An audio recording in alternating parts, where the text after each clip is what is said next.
Hello student, studies इसके channel में आप सभी लोगों का स्वागत है। जैसा कि हम लोग केमिस्ट्री में पहला लेसन ठोस अवस्था के विषय में पढ़ रहे हैं, इससे संबंधित एक वीडियो अपलोड हो चुका है। अगर आप लोगों ने नहीं देखा है तो उसको जरूर देख लें। आज जो है पिछले वीडियो में ठोस अवस्था के विषय में बताया गया था, ठोस अवस्था किसे कहते हैं, ठोस कितने प्रकार के होते हैं। पिछले वीडियो में सब चीजें जो है हम लोग समझ चुके हैं। आज जो है उसके आगे स्टार्ट करेंगे। तो ठोस के हम दो प्रकार पढ़े थे, क्रिस्टलीय और अक्रिस्टलीय ठोस। तो आज जो है हम लोग क्रिस्टलीय तथा अक्रिस्टलीय ठोस में अंतर क्या होता है उसके विषय में समझेंगे कि क्रिस्टलीय ठोस तथा अक्रिस्टलीय ठोस में क्या अंतर है। जैसा कि आप बोर्ड पर कुछ अंतर हम नोट किए हैं, तो इन अंतरों को जो है एक एक करके समझेंगे। इसे यहां पर लिखा है, पहला अंतर जो है क्रिस्टलीय ठोस में और अक्रिस्टलीय ठोस में यह है कि ज्यामिति निश्चित होती है। क्रिस्टलीय ठोस की ज्यामिति निश्चित होती है, जबकि अक्रिस्टलीय ठोस की ज्यामिति अनिश्चित होती है। तो क्रिस्टलीय ठोस की ज्यामिति निश्चित होती है, जैसे इसका उदाहरण है NaCl, सोडियम क्लोराइड, जबकि अक्रिस्टलीय ठोस की ज्यामिति निश्चित होती है, जैसे उदाहरण है रबर। तो ज्यामिति निश्चित होती है क्रिस्टलीय ठोस की, कैसे होती है थोड़ा सा इसको समझ लें। जैसे यहाँ पे NaCl है, तो NaCl का संरचना हम बनाएंगे तो Na plus Cl minus Na plus Cl minus Cl minus Na plus Cl minus Na plus Na plus Cl minus Na plus Cl minus Cl minus Na plus Cl minus Na plus, इस तरह एक संरचना हम बना लेंगे। Sodium chloride के sodium और chlorine ion से एक संरचना बन गया है। तो इस संरचना में हम देख रहे हैं कि प्रत्येक सोडियम आयन की चारों तरफ क्लोरीन आयन है, इसी तरह प्रत्येक क्लोरीन आयन के चारों तरफ सोडियम आयन है। तो यहां पर हम देख रहे हैं कि सोडियम क्लोराइड जो है इसकी संरचना निश्चित है, क्योंकि प्रत्येक सोडियम आयन के चारों क्लोरीन आयन है और प्रत्येक क्लोरीन आयन के चारों तरफ सोडियम आयन है। तो इस तरह जो है ये जो क्रिस्टलीय ठोस है सोडियम क्लोराइड, इसकी ज्यामिति निश्चित होती है। अगर यही अक्रिस्टलीय ठोस में देखें तो ज्यामिति निश्चित होती है। क्यों? क्योंकि अक्रिस्टलीय ठोस में जो अणु होते हैं उनकी व्यवस्था अनियमित होती है। कोई अणु इस इधर होगा तो कोई इस तरफ होगा, मतलब उनकी दिशाएं जो है निश्चित होती है, अनियमित व्यवस्था होती है, कोई व्यवस्था निश्चित नहीं होती है। तो इस तरह जो है अक्रिस्टलीय ठोस की ज्यामिति अनिश्चित होती है, क्योंकि कणों की व्यवस्था अनियमित होती है। तो पहला पॉइंट हम लोग समझ गए। दूसरा है विदलन स्पष्ट होता है, क्रिस्टलीय ठोस का विदलन स्पष्ट होता है। इसका मतलब यह है कि क्रिस्टलीय ठोस का विदलन स्पष्ट होता है। इसका मतलब यह होगा कि अगर हम क्रिस्टलीय ठोस को धारदार और औजार से काटें, किसी नुकीले या धारदार औजार से हम काटेंगे, तो जो नई सतह प्राप्त होगी वो मुलायम या चिकनी सतह होगी। यहां पे जैसे नोट किया गया है कि धारदार औजार से काटने पर प्राप्त नई सतह चिकनी होती है। तो क्रिस्टलीय ठोस जो है अगर उसको हम धारदार औजार से काटेंगे तो जो उसकी सतह मिलेगी, जैसे अगर यहां से क्रिस्टलीय ठोस को काट दें तो जब काट कर अलग करेंगे तो जो सतह मिलेगी वो सतह जो है चिकनी होगी। ये जो सतह होगी ये चिकनी होगी सतह। तो विदलन स्पष्ट होता है, जबकि अक्रिस्टलीय ठोस का विदलन अस्पष्ट होता है। नई सतह जो होगी वो खुरदरी होगी। और यही अक्रिस्टलीय ठोस हो, अक्रिस्टलीय ठोस, अगर अक्रिस्टलीय ठोस है इसको अगर हम काटेंगे तो जो इसकी नई सतह जो प्राप्त होगी वो खुरदरी होगी। जो नई सतह प्राप्त होगी वो खुरदरी होगी। तो इस तरह जो है दूसरा अंतर है, क्रिस्टलीय ठोस का विदलन स्पष्ट, अक्रिस्टलीय ठोस का विदलन अस्पष्ट होता है। तीसरा अंतर, क्रिस्टलीय ठोस का गलनांक एवं क्वथनांक निश्चित होता है। जो गलनांक है और क्वथनांक वो निश्चित होते हैं क्रिस्टलीय ठोस का। इसका मतलब यह है कि क्रिस्टलीय ठोस को और टेम्परेचर पर गर्म किया जाए, गलाया जाए तो जो है आसानी पूर्वक गल जाते हैं, जबकि अक्रिस्टलीय ठोस के गलनांक एवं पहुंचना अनिश्चित होता है। इसका मतलब यह है कि अक्रिस्टलीय ठोस को हम गलाएंगे तो अक्रिस्टलीय ठोस जो है तुरंत नहीं गल पाएगा, जिससे से टेम्परेचर का जो है मात्रा बढ़ाते जाएंगे वैसे वैसे जो है अक्रिस्टलीय ठोस गलता है। तो ये एक टेम्परेचर रेंज में गलता है अक्रिस्टलीय ठोस। ये तीसरा अंतर हो गया। नंबर 4, प्राकृतिक वास्तविक। क्रिस्टलीय ठोस की प्राकृतिक वास्तविक होती है, जो प्रकृति होती है क्रिस्टलीय ठोस की वो वास्तविक होती है। वास्तविक क्यों होती है?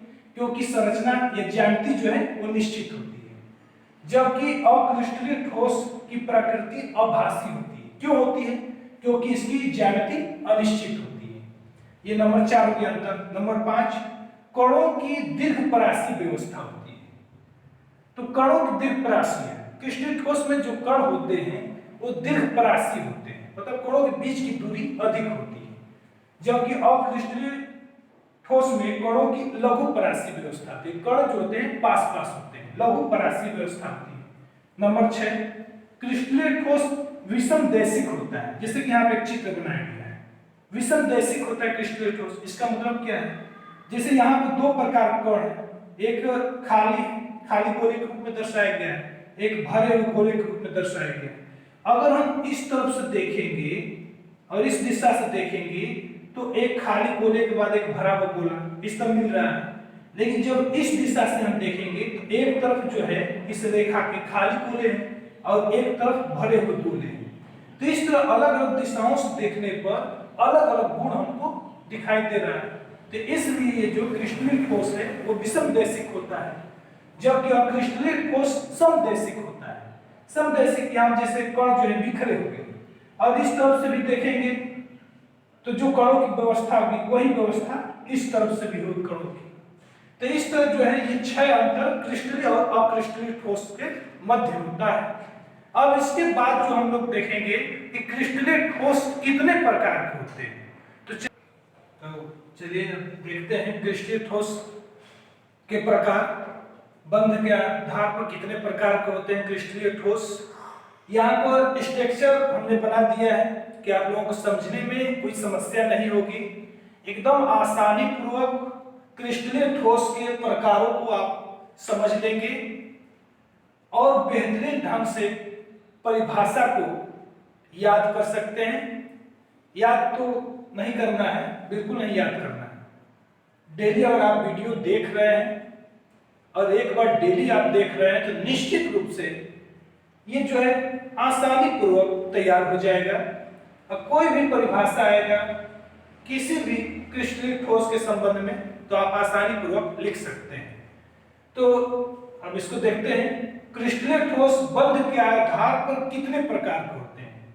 एक बार परीक्षा में पूछा गया था कि क्रिस्टलीय ठोस बंध के आधार पर कितने प्रकार के होते हैं। तो जैसे कि यहाँ पर डायग्राम बना हुआ है, क्रिस्टलीय ठोस बंध के आधार पर 4 प्रकार के होते हैं।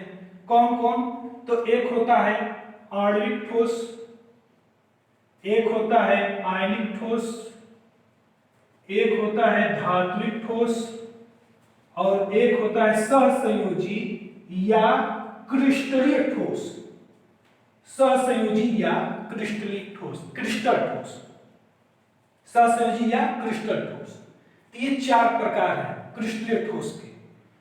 अब हर एक प्रकार की परिभाषा हम लोग समझेंगे। जैसे यहाँ पहला प्रकार है क्रिस्टलीय ठोस का, क्रिस्टलीय ठोस का आणविक ठोस। आणविक ठोस किसे कहते हैं? परीक्षा में सीधे प्रश्न पूछे जाएंगे कि आणविक ठोस क्या होता है।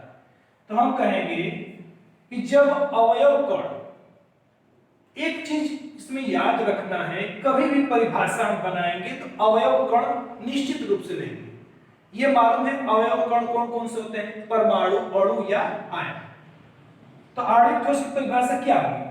जब अवयव कण के मध्य दुर्बल वान डेर वाल्स बल कार्य करता है उसे कहते हैं आणविक ठोस। एकदम सिंपल परिभाषा।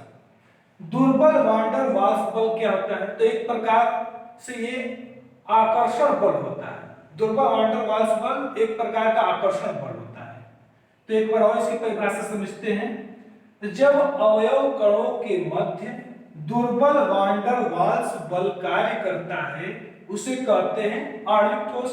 जैसे उदाहरण यहाँ पर ठोस कार्बन डाइऑक्साइड, जिसे शुष्क बर्फ भी कहते हैं, iodine, carbon tetra chloride etc. तो इतना सब बताने का उदाहरण लिख देंगे, परिभाषा कंप्लीट। दूसरा प्रकार आयनिक ठोस किसे कहते हैं? जब अवयव कणों के मध्य प्रबल विद्युत बल कार्य करता है उसे कहते हैं आयनिक ठोस। प्रबल विद्युत बल जब कार्य करेगा तो आयनिक ठोस कहते हैं, जैसे सोडियम क्लोराइड NaCl। तीसरा प्रकार है धात्विक ठोस किसे कहते हैं? जब अवयव कणों के मध्य या जब किसी कण या परमाणु, जब किसी परमाणु में मुक्त इलेक्ट्रॉन होते हैं तो उसे हम कहते हैं धात्विक ठोस। जैसे सभी प्रकार की जो धातु है, सोना Au, कॉपर Cu, ये जो है धात्विक ठोस है का उदाहरण है। सहसंयोजी या क्रिस्टल ठोस किसे कहते हैं? तो जब अवयव कणों के मध्य सहसंयोजक बंध पाया जाता है, जब अवयव कणों के मध्य सहसंयोजक बंध पाया जाता है उसे सहसंयोजी या क्रिस्टल ठोस कहते हैं। जैसे हीरा, सिलिकॉन, ग्रेफाइट, ये तीन महत्वपूर्ण उदाहरण। तो इस तरह हम लोग जो है क्रिस्टलीय ठोस के चारों प्रकार समझ लिए। बहुत ही सिंपल है और डेली अगर एक बार वीडियो देखेंगे तो एकदम अलग से कुछ याद नहीं करना है, आसानी पूर्वक परिभाषा माइंड में छप जाएगा। तो इसी के साथ जो है अब नेक्स्ट वीडियो में इसके आगे हम लोग देखेंगे। अगर आप लोगों ने शेयर नहीं किया है तो शेयर कर दीजिए और चैनल पर नए हैं तो सब्सक्राइब कर लीजिए, जिससे कोई भी नया वीडियो अपलोड होगा क्लास संबंधी तुरंत आप लोगों के पास पहुंच जाएगा। ठीक है।